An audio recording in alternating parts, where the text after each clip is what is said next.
Damayam dadati swapadamikam Vandeham Shri Guru Shri Yukta Parakamalam Shri Gurun Vaishnavamscha Shri Rupam Sagrajatam Sahagara Raghunathamikam Tam Sajivam Savetam Savarupam Prajna Saitam Krishna Chaitanya Devam Shri Radha Krishna Padam Sahagara Lalita Shri Vishakamitamscha Hey Krishna Karuna Sindhu Deenabandhu Jagatpade Gopesha Gopika Kanta Radha Kanta Namostute Tapcha Kanchana Gaurange Radhe Vrindavaneshwari Krishavana Sujadevi Pranamami Hari Priye Panchakalpatarubhyascha Kriya Sindhu Devacha Paditanam Pavanebhyo Vaishnavebhyo Namo Namaha Shri Krishna Chaitanya Prabhu Nityananda Shri Advaita Gadadhar Shivasani Gaur Bhakta Vrinda Hare Krishna Krishna Krishna Hare Hare Hare Ram Ram Ram Hare Hare. So, reading from Srimad Bhagavad Gita, translation and commentary by Srila Prabhupada, Bhagavad Gita as it is, chapter 13, Nature, the Enjoyer and Consciousness, text number 34, correct? Please repeat. Yata prakashyati ekaha krishnam lokam imam ravihi chaitram chaitri tata krishnam prakashyati bharata yata prakasyati eka krishnam lokam imam ravi chaitram chaitri tata krishnam prakasyati bharata yata prakasyati eka krishnam lokam imam ravi chaitram chaitri tata krishnam prakasyati bharata.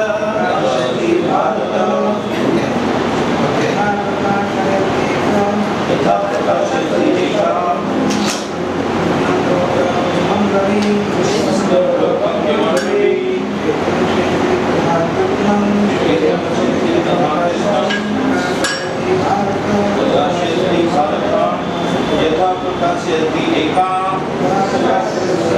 कृष्णं लोकं इमं रवि क्षेत्रं क्षेत्री तथा कृष्णं प्रकाशयति भारता.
Illuminates Ekaha, one, Krishnam, the whole, Lokam, universe, Imam, this, Ravi, sun, Chaitram, this body. Chaitri, the soul. Tatha, similarly. Vritnam, or Prakashyati, illuminates. Bharata, O son of Bharata. Translation Srila Prabhupada. O son of Bharata, as the sun alone illumines all this universe, so does the living entity, one within the body, illuminate the entire body by consciousness. Please repeat. O son of Bharata, as the sun alone illuminates all this universe, so does the living entity, one within the body, illuminate the entire body by consciousness. Before Srila Prabhupada. There are various theories. A little more volume on the mic, perhaps. There are various theories regarding consciousness. Here in Bhagavad Gita, the example of the sun and the sunshine is given. As the sun is situated in one place, but is illuminating the whole universe, so a small particle of the spirit soul, although situated in the heart of this body, is illuminating the whole body by consciousness. Thus, consciousness is the proof of the presence of the soul. As sunshine or light is proof of the presence of the sun. When the soul is present in the body, there is consciousness all over the body. And as soon as the soul has passed from the body, there is no more consciousness. This can easily be understood by any intelligent man. Therefore, consciousness is not a product of the combination of matter, it is the symptom of the living entity. The consciousness of the living entity, although qualitatively one with the supreme consciousness, is not supreme, because the consciousness of one particular body does not share that of another body. But the Supersoul, which is situated in all bodies as the friend of the individual soul, is conscious of all bodies. That is the difference between supreme consciousness and individual consciousness. Mukam karoti vachalam bhangam naite girim yadvipatam aham bante Shri Guru Ninutarinam. So Krishna is giving a very good example here to understand consciousness, where it comes from. This is one of the big questions in the modern day. The atheistic materialists say that from a combination of matter, particularly in the brain, the consciousness is created. So their idea is that the gross is creating the subtle. The brain is a lump of gross matter, and it is creating the subtle, the consciousness. So the Vedic system, paradigm rather, is that the subtle is creating the gross. Everything comes from the most subtle, and just like ripples or waves, the gross is manifested step by step. So in this section here, Krishna is summing up his instructions to Arjuna about the living entity. If you remember, there were 6 questions Arjuna asked. What is Prakriti? What is Purusha? What is the field? Who is the knower of the field? What is knowledge? And what is the process of knowledge? So this is the summation here. Just like a good paragraph, it ends up with a conclusive point. So Krishna, in this last 3 verses, ends up with this conclusive point. And the point he's stressing, you'll see, as we read these verses, is that the Purusha and Prakriti, the soul, they are different from the gross body. So though we say the soul is most subtle, it is not creating the material energy per se. Throughout this section, you will find that Krishna is explaining to Arjuna that the soul actually does nothing. You see in verse 32, those with a vision of eternity can see that the imperishable soul is transcendental, eternal, and beyond the modes of nature. Next chapter will discuss the modes of nature, the gunas. Despite contact with the material body, the soul neither does anything nor is entangled. So that may be a mysterious statement, because we hear the soul is entangled in the material energy. We hear that the soul is captured by the Maya Shakti, entranced by the Maya Shakti. But here Krishna is saying the soul neither does anything nor is entangled.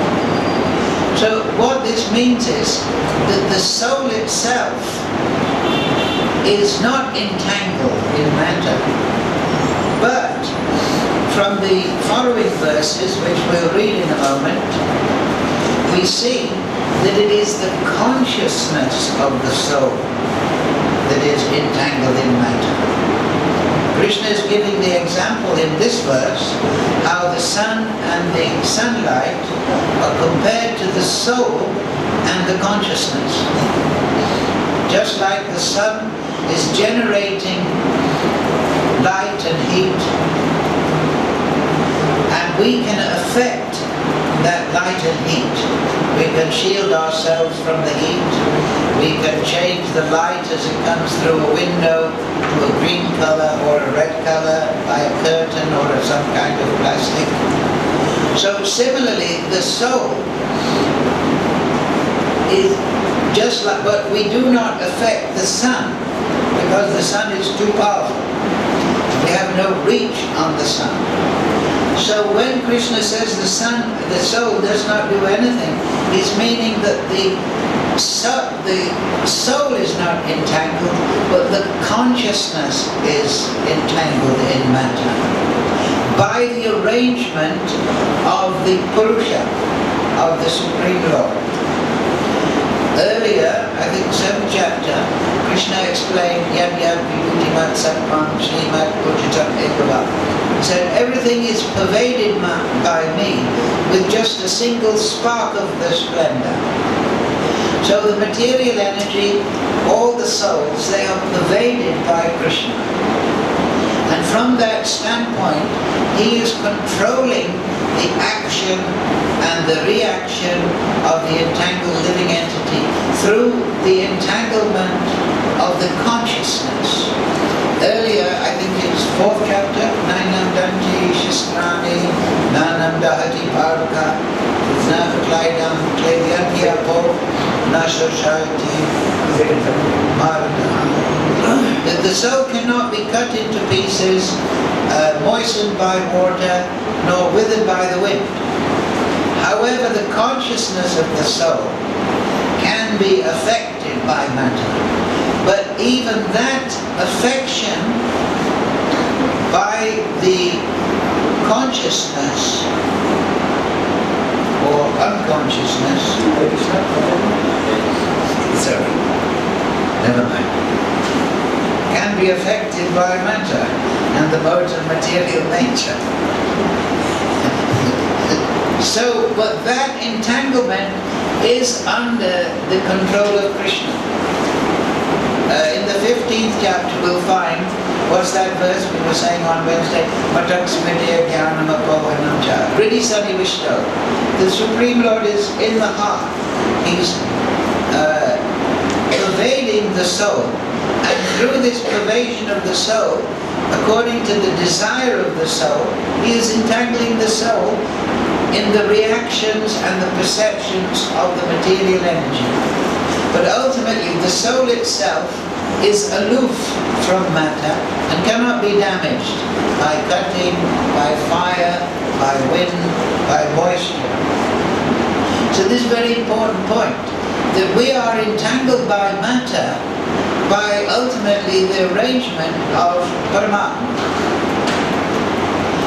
The living entity, the desire of the living entity is perceived by Krishna, and Krishna makes all arrangement for that living entity to interact with matter in this illusory fashion.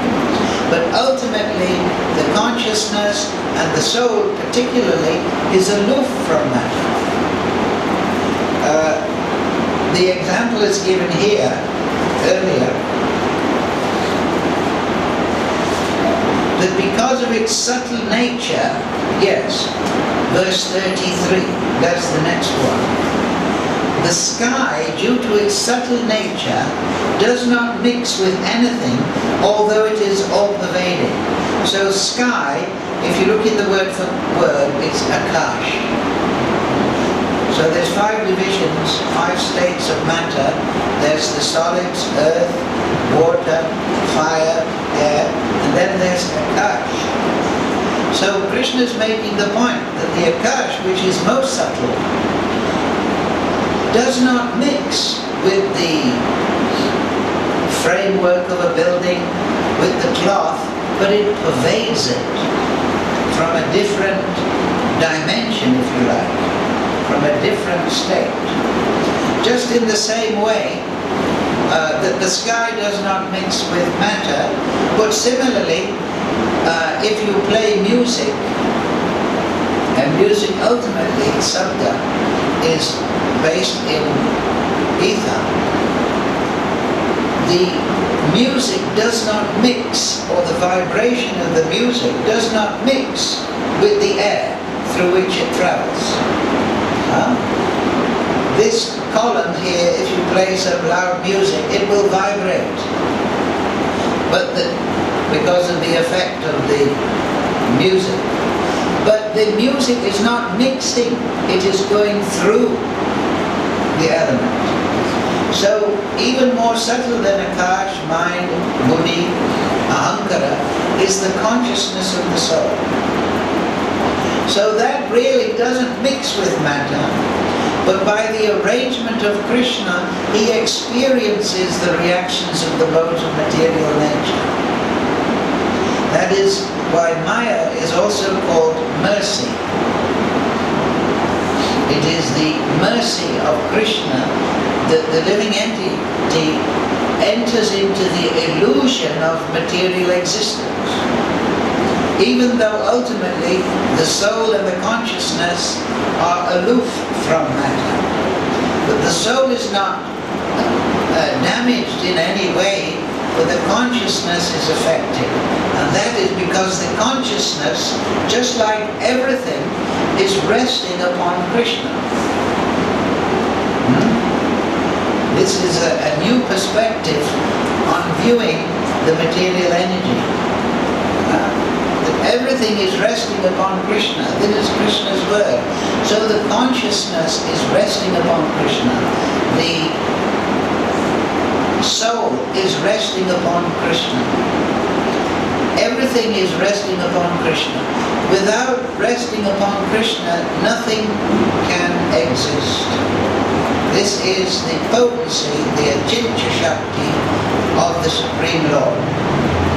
And by his arrangement and his expansions, and then ultimately from the Supersoul to the demigods, this living entity experiences, follows the ways of life in the material energy. Similarly, the soul situated in Brahman vision does not mix with the body, though situated in that body. So this is a key point.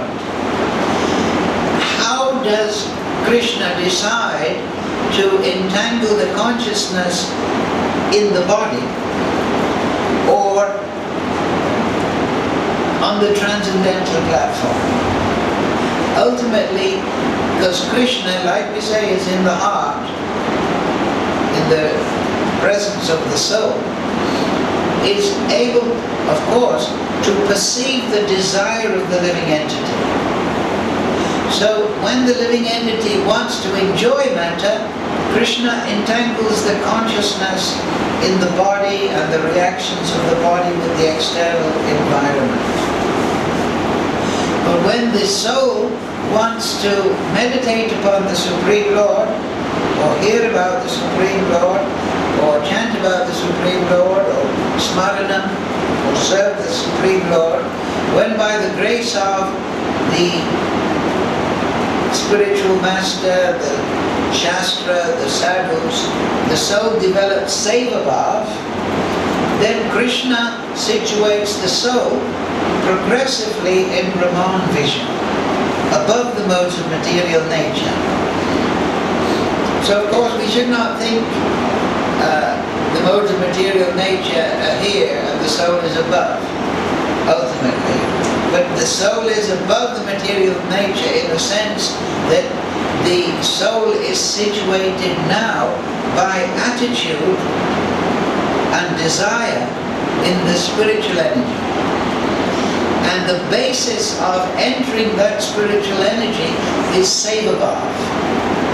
The difference between the spiritual energy and the material energy is that in the material energy, the service attitude is towards the self, towards the family, towards one's house, towards one's nation, towards the world in some way, towards some political system that one values.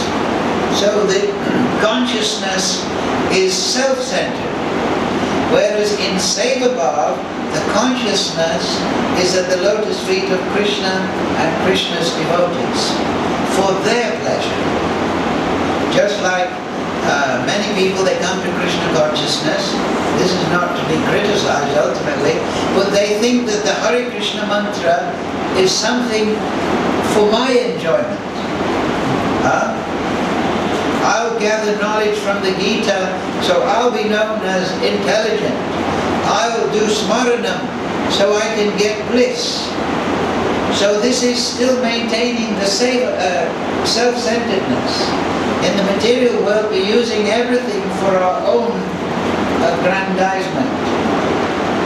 But in the transcendental, because we say, Lord Chaitanya, the Sankirtan Yajna, Krishna says in the Gita, Manmana Bhavamadokto Majjaji.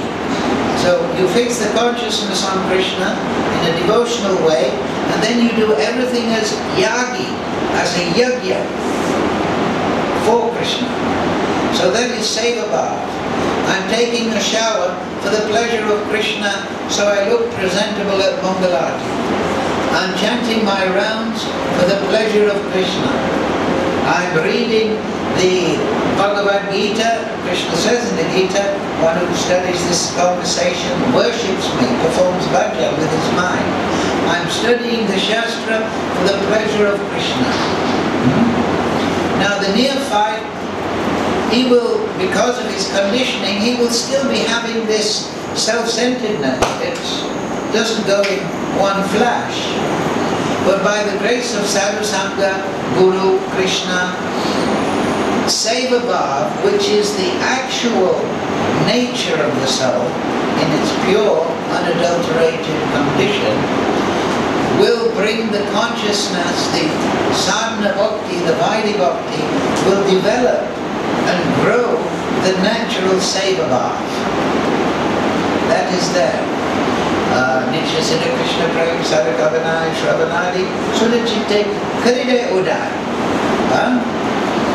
And then two shlokas before that, there is, I'm not sure, Nitya Siddha Siddhasya Bhavasya. It's in the Chaitanya Charitamrita, instructions to Sanatan. The praying, bhav, and attachment to Krishna is there within the soul, but it is dormant. Just in the same way that a tree is dormant within the seed. But when the conditions are right, then the seed will sprout. And it will gradually grow and manifest the tree. So similarly, Seva Bhav is in the soul. It is naturally there. The perverted condition of the soul is he wants to serve himself. Buddhivera Swarupoy Nijera Krishna Das.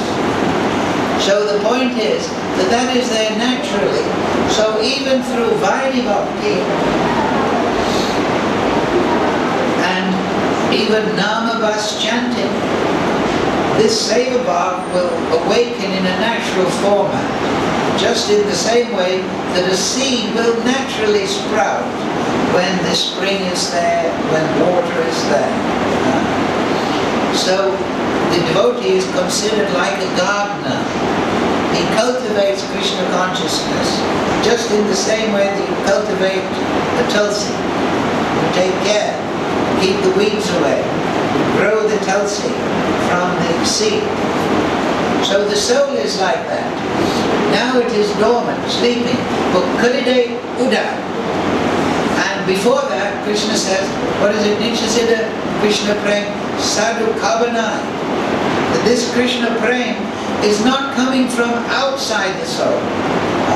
It is not coming from anywhere else. Prabhupada explains that point because deviant, ignorant sampradayas, even within the realm of Lord Chaitanya's teachings, they say that bhakti comes from outside the soul, that it is not natural for the soul.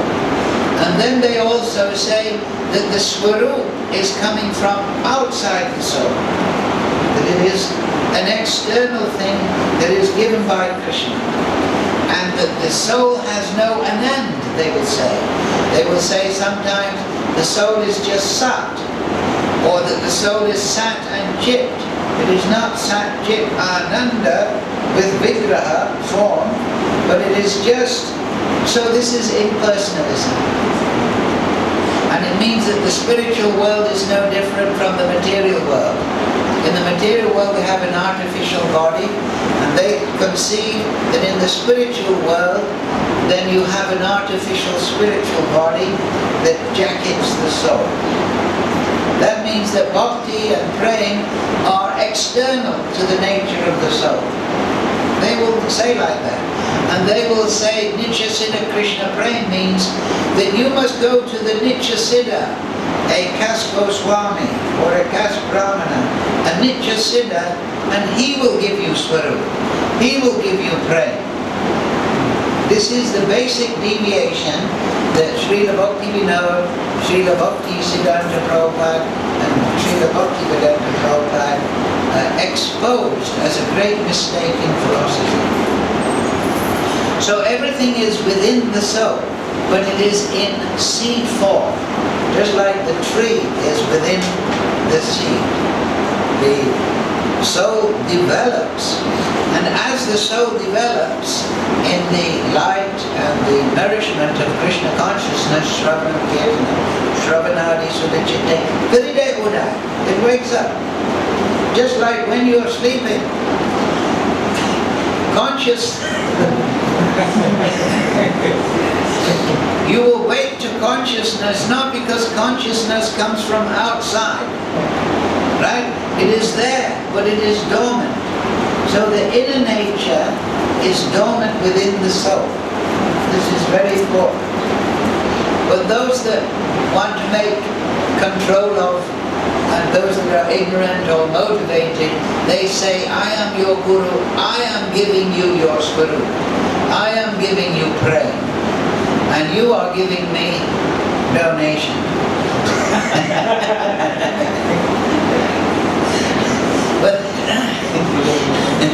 But that is not the conclusion of the Shastra. Actually, everything is there within the soul, in seed form. Just like if you look at the tamal tree in the temple,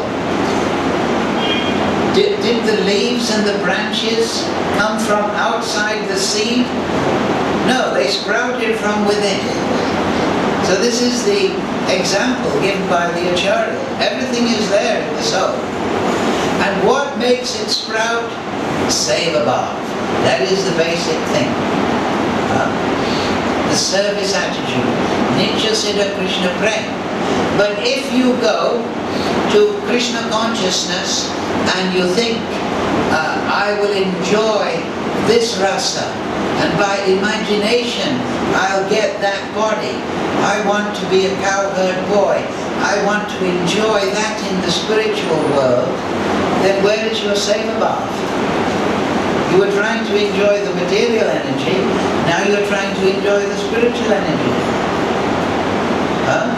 That is not seva bhava.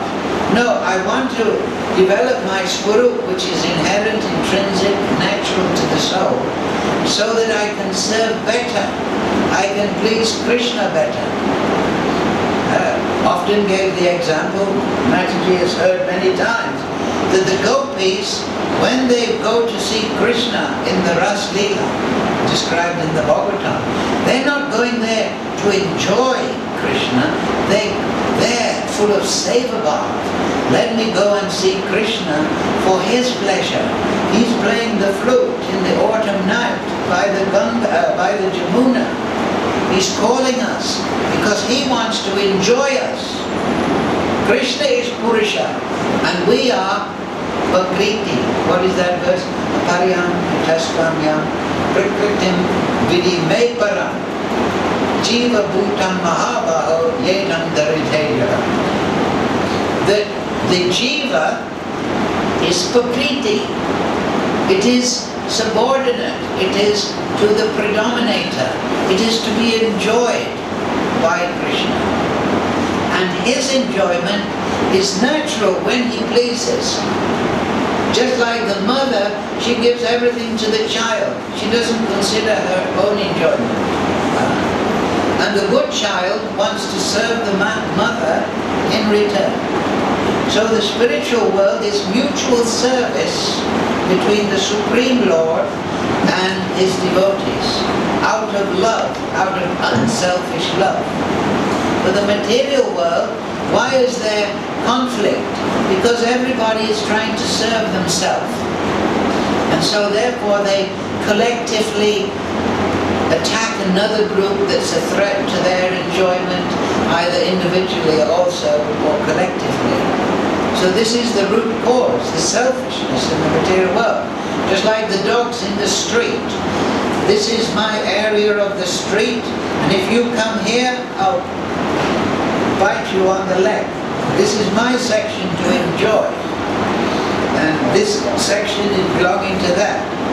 So in this material world, everyone is claiming to be a proprietor, a controller, an owner, an enjoyer of what they've got. But in the spiritual world, everyone thinks, let me give everything to Krishna. And that purity of heart is the natural condition of the soul and the consciousness. But when the soul is in this undeveloped state, seed-like state, fallen into the material energy, without prem bhav, the material energy can cover him. And Krishna then makes, by his choice, he comes to this material world, and then Krishna makes all enjoyment. Okay, identify with the body, enjoy the reactions of the material modes, enjoy your karma phal, the fruit of your karma. Ultimately, it is by Paramatma, through his agents, the demigods. And they are entangled in this way. So, but those that are situated in Brahman vision, they're not entangled, because their consciousness is entranced by the higher taste of transcendental life. When you develop seva bhava, you will develop ecstatic attachment to Krishna. You will not consider enjoying anymore. So a devotee's life is a natural life. It is not one of austerity, a developed devotee. But when we're in the stage of Vaidhi Bhakti and Rag Bhakti, we have to be careful that we don't, because we may not be fully purified. we have to be careful that we don't slip back into selfishness. Therefore, sadhusanga is so important. Because the sadhus, by their presence, by their instructions, they guide us to maintain that seva bhava. But when we reach bhava bhakti, and we have ecstatic attachment to Krishna, then Maya Shakti cannot come. Just in the same way, once a flame is very bright, darkness cannot come. And then that bhava bhakti will progress to prema bhakti. So the austerity of spiritual life is there in the stages of Vaidhi and Rag. Vaidhi means following rules and regulations, chanting regularly. Rag means attraction will grow from within by hearing the nature of Krishna and Krishna's Leela and Lord Chaitanya's Leela. Attraction will naturally arise. So that will develop bhava. The sign of bhava is that one is, the initial stages is that one becomes anxious. Rag means, oh, I'm attracted. But in bhava bhakti, when one is anxious to chant, one is anxious to glorify Krishna, one is anxious to see the deity. But this is not material anxiety, but spiritual anxiety. And that anxiety to see Krishna, to please Krishna, automatically situates the soul in ecstatic love. It develops to prema. So, we want to develop that ecstatic attachment to Krishna by following rules and regulations, Vaidhi, but within that structure, that safe fort, we want to develop attraction to Krishna. So that is Brahman vision. I'm seeing transcendence. And when I see that transcendence, when I realize by grace of Guru, by grace of Krishna, by grace of Sadhu, by grace of Shastra, when I see and I meditate on the description of Krishna Leela, I become automatically attracted. Because that is the real reality. Just like if you're in darkness and somebody shines a light, no matter how small, your eyes naturally go to it. Right? So anyway, so then as the soul illuminates the universe, so does the living entity, one within body, illuminate the entire body by consciousness. So it is not the material elements of the body that are creating consciousness, but it is the soul. Now, how to understand this? Because the material scientists, the doctors, they examine the brain. And they say, oh, when the person is angry, this part of the brain becomes, they might put an MRI or something. When the person is in love, this part of the brain becomes active. So therefore, understandably in one way, because they're ignorant, they consider, oh, therefore, love is created in the brain and anger is created in the brain. So this seems like a reasonable conclusion. So why are you, Hare Krishnas, saying that the consciousness and the moods of the consciousness are created by the soul? Well, we can understand it in this way. Just like a tree. If you take a tree to be a brain and wind to be the consciousness. Now when the consciousness is, or the wind is blowing in the tree, it agitates the leaves of the tree, does it not? So similarly, by the arrangement of Krishna, as I explained before, when the consciousness, perhaps in anger, or the wind goes through the tree shakes.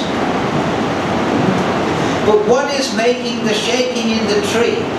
Is it the tree, is it the brain, or is it the wave of consciousness? It is the wave of consciousness.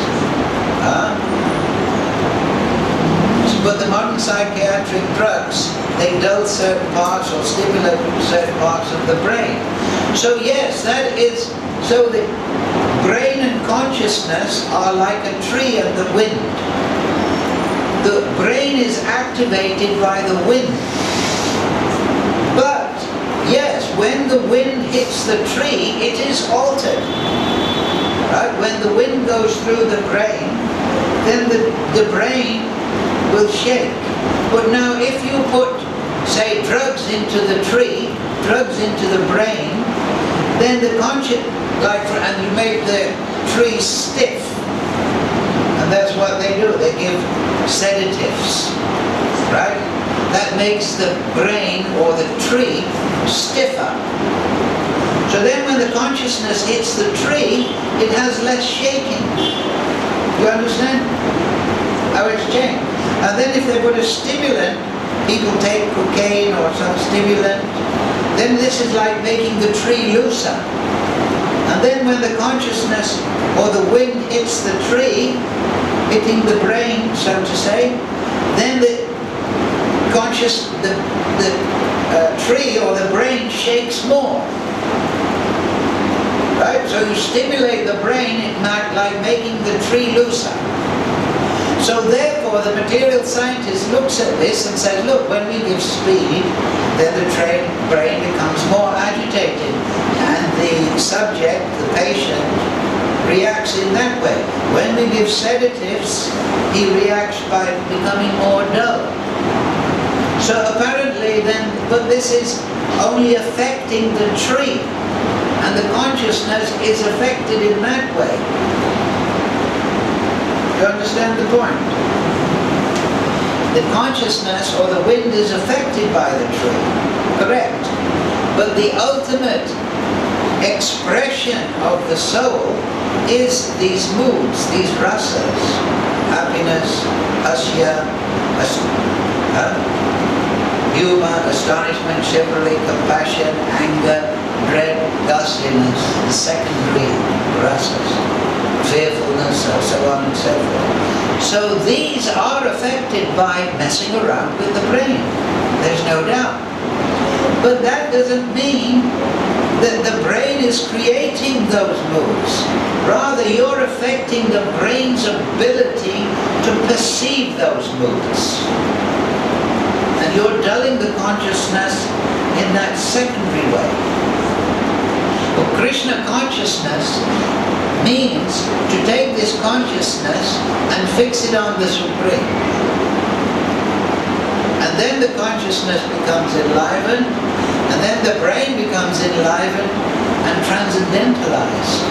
And therefore, in this way, like Srila Prabhupada, Srila Bhakti Vinod, Srila Bhakti Siddhanta Prabhupada, they produce all this incredible literature almost effortlessly. They write books and articles and preach on Krishna consciousness in an automatic function. Why?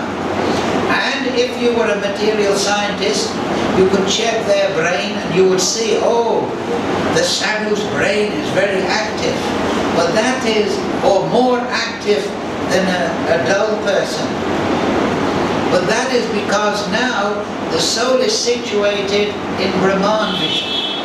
The soul, by attitude, by seva bhav, is entering the transcendental platform, and therefore he's becoming enlivened with Gyan and Vairag, the children of Bhakti. Do you see the point? How the brain and the consciousness interact. It's like the wind and the brain interact. So similarly, if you give people heavy sedatives, then the consciousness will not manifest. The person will go to sleep. But if in that consciousness there is neurosis, then it is only a temporary relief. The ultimate solution, now that may have some working validity, there's no doubt about it. If somebody is going crazy, their brain is chemically unbalanced, if there's some bhuta affecting them, it might help them to calm down. So we don't say give up all medicinal treatment to the brain.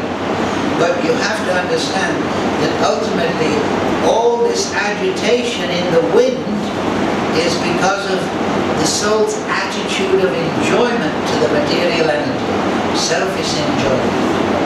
And the ultimate solution is to purify that consciousness by giving it a means to get in touch with transcendence. And this is what I'm saying, that Krishna is summing up this point. Become situated in Brahman vision, Arjuna. At the beginning, Arjuna was very confused. What shall I do, Krishna? I don't know. Oh, Govinda, I shall not fight, but I surrender to you. What shall I do? He was troubled. He was in anxiety. So Krishna is now, throughout the Gita, you will see that Krishna is always pointing Arjuna, become situated in transcendence, in Brahman vision. And when this is attained by the soul, then all the karma file, all the papa and punya becomes placated. But now before that happens, if somebody is in a very bad condition, it may be good to give him some medicinal treatment. But ultimately, the thing is to purify the consciousness through putting it in touch with transcendence. And then the last verse of today's sloka, of today's chapter, those who see with the eyes of knowledge the difference between the body and the knower of the body, you can say, as we've been saying, between the wind and the tree, because you can think of the tree as the brain and the body as the trunk, can understand the process of liberation from bondage in material nature and attain to the supreme goal, transcendental realization, transcendental attachment, transcendental bhava. So, through Vaidhi and Rag Bhakti, Seva Bhav will wake up. And then as Seva Bhav wakes up, it will take particular moves. It will take Dasya Bhav, Sakya Bhav, Vatsalya Bhav, and then Madhurya Bhav. So therefore, in that awakening soul that is attacked, he will naturally become interested or attracted to a particular Sthayi Bhav, as a servant of Krishna, as a friend of Krishna, as a parental mood towards Krishna. So when this awakening of Seva Bhav is there, the well-instructed bhakta, the intelligent bhakta, perceives that, and he then studies Krishna Leela with those particular bhavas in mind. For instance, if he finds he's awakening and he's attracted to Sakya Bhav, you'll find this in the Nectar of Instruction purports, verses 7 and 8 of Prabhupada. Then he should study those particular parts in the Shastra that describe Krishna's interaction with the cowherd boys. If he's interested in a parental mood coming from his awakening soul, then he should study those parts of the Shastra, Mother Yashoda and Nanda Maharaj. And similarly, if he's awakening and finding Madhurya Bhav in his heart, then he should cultivate that. But the first thing is, Jivera Swarupoi Nichera Krishna Das. The main thing is to get the service attitude, and then naturally the bhava, the particular Sthayi Bhav, will awaken on top of that. Just like a motor car, you can have the engine, the wheels, the transmission, but you can put much body work on it. You can have a sports model, you can have a estate model, you can have a saloon model, but the basic underpinning, the engine and the wheels, are the same. So Jivera Swarupoi means that everyone has the swarup of being Sevabhav, of being servant of Krishna and Krishna's devotees. But as that Sevabhav develops, then it will take particular moods. So then, under the direction of the spiritual master, one should cultivate that mood.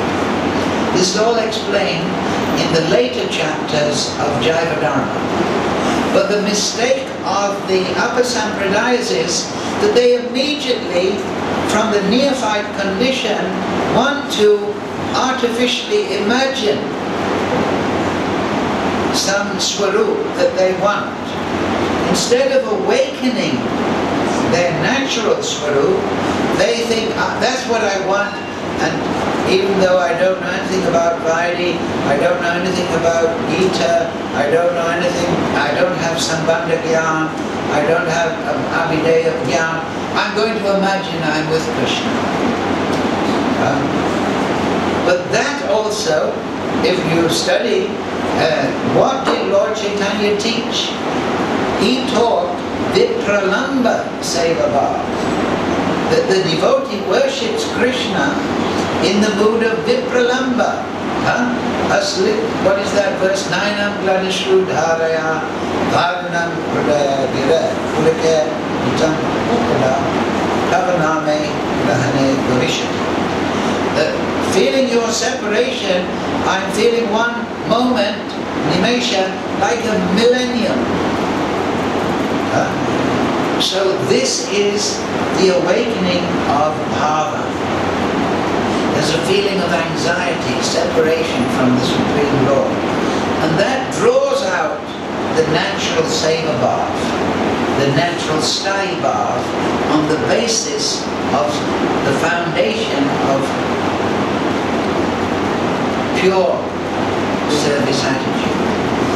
So it's very important to always chant with this understanding. It is for the pleasure of Krishna. This will awaken Sevabhav, and then as the Sevabhav becomes Nishta and Ruchi and becomes more fixed, then the Sevabhav will develop into Lord Chaitanya. There's a verse in the Chaitanya Charitamrita, Charibhav.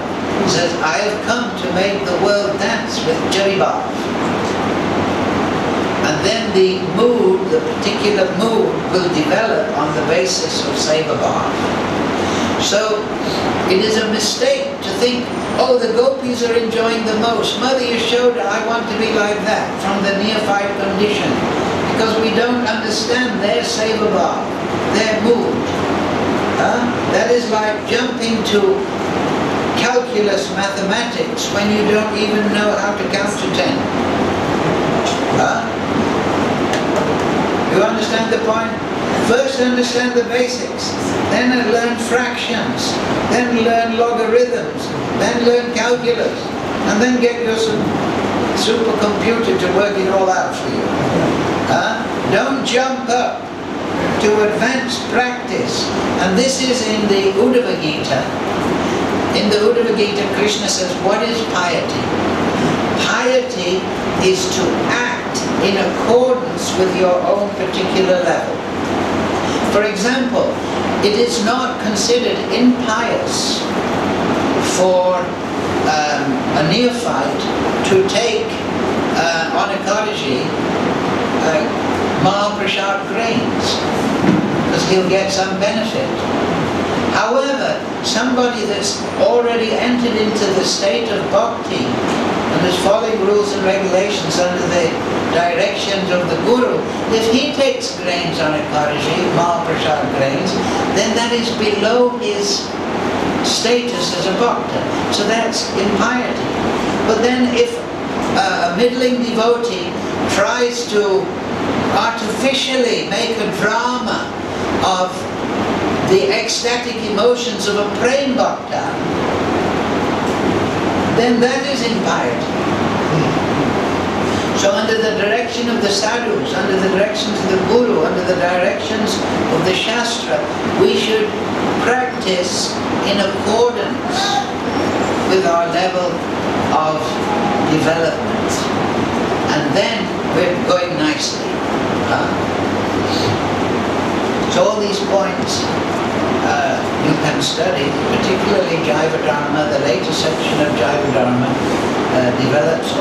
points in detail.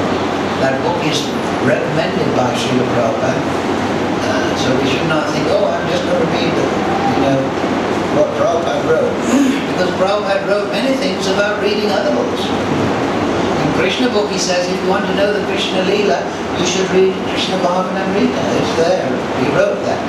Of course, Prabhupada's books, the Gita, Nectar of Instruction, the Chaitanya Charitamrita, the Srimad Bhagavatam are the central literatures. And we should delve deeply into them. But as we develop, we should carefully enter into other more subtle realms. Or not more subtle, but rather particular instructions on the development of and the awakening of pure seva bhava and ecstatic emotion. But we shouldn't artificially try to, oh, the pure devotees are shivering in ecstasy. Therefore, when I go to see the deity, I'll shiver in ecstasy and roll on the ground. Huh? That is artificial. No, we should approach Krishna mam namaskaru, right? Manmanabhamaka, very humbly. Oh Krishna, I've fallen into this ocean of material suffering. Ayananda tanuja kinkara. That comes before Nayanam Kladashrudaya. I've fallen into this. Now you, Krishna, please pick me up. So if you want to know your level of advancement, it's best to underestimate it. If you want to be a ballerina, first learn to dance on your tiptoes. Don't jump up on the stage and try to be a ballerina when you're a clog dancer. You may not know what a clog dancer is. In the old days in England, they used to wear wooden shoes. Yeah, wooden shoes in the mills, because that would keep the water out of their feet and they were comfortable. And clog dancing is another thing, actually. So they had clog dancing. And then I come from England. Clog dancing actually is another thing. You may know Tanamaja, right? They used to do it in pubs, clog dancing. They would be drinking beer after a hellish day in the mill. And the two drunks would put each arms around each other. And then they would they wouldn't dance, no, they would try to kick each other on the shin with the wooden clogs. So then they'd be clog dancing. So if you're a clog dancer, still struggling, now you know what clog dancing is. So if you're a clog dancer, still struggling with your anarthas, don't try to pretend you're a Prem Bhakta. Of course, don't go clog dancing in front of the deity to show that you're a neophyte. But that's another thing. So the point is, through good association, then the spiritual master can guide you. Oh, now you study this, and what's your reaction, and how do you think about this? And you should reciprocate with Guru, Shiksha Guru, and get guidance how to develop further. But at the same time, the ultimate principle is that is may seem a little complex, but I'm just laying it out. If all this sounds very confusing, then just chant Hare Krishna, Krishna Krishna, Hare Hare, Hare Ram, Ram Ram, and with great sincerity. And Krishna from within the heart, he will make all arrangements. Because Krishna doesn't want you to rot in the material world, your consciousness entangled in matter. He wants you in the spiritual world. You read Brihad Bhagavatamrita, at the end Gopa Kumara is greeted by Krishna. He's finally liberated. And, oh, Gopa Kumara, at last you come to me. They embrace each other in ecstatic emotion. But the fact is, Krishna, through his humility, does not affect our independent operation of desire. You see, Krishna, he is unlimited in every degree. So Krishna has unlimited humility. So even though the living entity is so tiny, he feels, I can't interfere with his independence. If he wants to go to the material energy, how can I stop? I will go as Paramatma and try and bring him back. I'll try and make arrangement, but he insists. Oh, but now this living entity, he's turning to me. He's chanting Hare Krishna. It may not be very pure chanting. He's taking prasad. Oh, look at that. He's going to the temple. He's respecting this devotee. Now I have a chance to help him more. So, what is that verse? Na dvesha, na priya. Samaham sarvabhutesho, na dvesha, na priya. Nobody, I'm not a friend or enemy, but those that render service to me, devotion, I'm a friend to them. So once you that means Sharanagati, taking shelter of Krishna. Once you take shelter of Krishna, then Krishna will say, now I've got an excuse to help him, to pull him back. Just like a good friend is always there to advise us. So we should open our heart to Krishna when we chant Hare Krishna. And Krishna will write all instructions within our consciousness. But at the same time, the Shastra and the instructions of Guru are there for confirmation and for further realization. It's not that we put all our eggs in one basket, especially as we're vegetarian. Or you could say we don't put all our cucumbers in one basket. We want to take the help of Shastra, of Sadhu, of Guru, and Paramatma. And once you develop a little sincerity by the touch of the Sadhu, Sadhu Sangha, Sava Shastra, Lavamata Sadhu Sangha, Sava Siddhi Hoy. That is the magic of the Sadhu. He makes us, sincere. That is the root of Sava Siddhi Hoy, or perfection. So we should not expect everyone to be perfect because we're all in this material energy. We should be helpful and kind and tolerant and encouraging to everyone and patient. And that, when Krishna sees that, this is my devotee. Through the devotees, we develop their Sangha, Yasha Prasada, Bhagavad Prasada. Through the devotees' mercy, Krishna is pleased. And when Krishna is pleased, then the route back to Godhead, to be situated in Brahman vision, to take the consciousness out of this material energy, that will automatically happen by Krishna, because Krishna is governing the consciousness. He is Mukunda. He gives liberation. Nobody else is called Mukunda, only Krishna, giver of liberation. So, when we pay obeisances, Manmana Bhavamad Bhaktot Madhyaji will do everything for Krishna, Mam Namaskuru. We pay obeisances to the sadhus and Krishna. And when Krishna sees that, we become pleased. We'll finish on that point. Alright, any question?